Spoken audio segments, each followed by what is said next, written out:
Hello，大家好，现在是下午1点45分。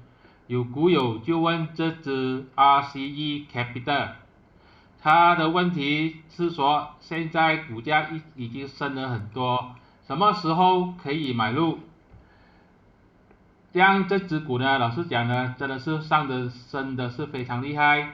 主要呢，它的业绩呢是越来越好，有这个基本面的支撑。今天它又是一个新的52周新高，我个人认为呢，追高就不要了呀，因为股价呢肯定是一定会回来的。你可以看到这边的成交量是蛮高的，这边上去的时候，代表呢可能已经有人在开始出票了。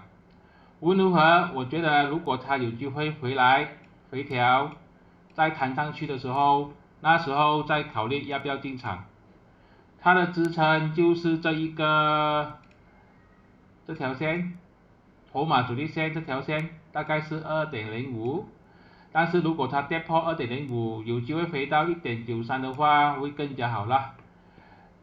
我觉得还是等一个回调买上涨更加安全，因为这个是一个金融股吧，金融股呢现在都是比较差一点，大多数银行股呢都是下跌的，而 RCE Capital 是往上去。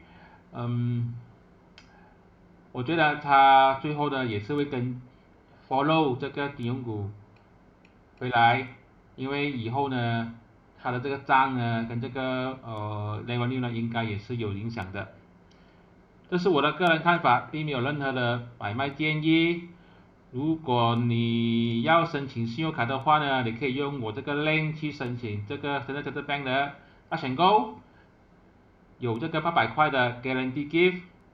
另外呢，我也已经上传了这个筹码峰教学第5堂课给我的所有会员，有兴趣的朋友呢也可以参加会员。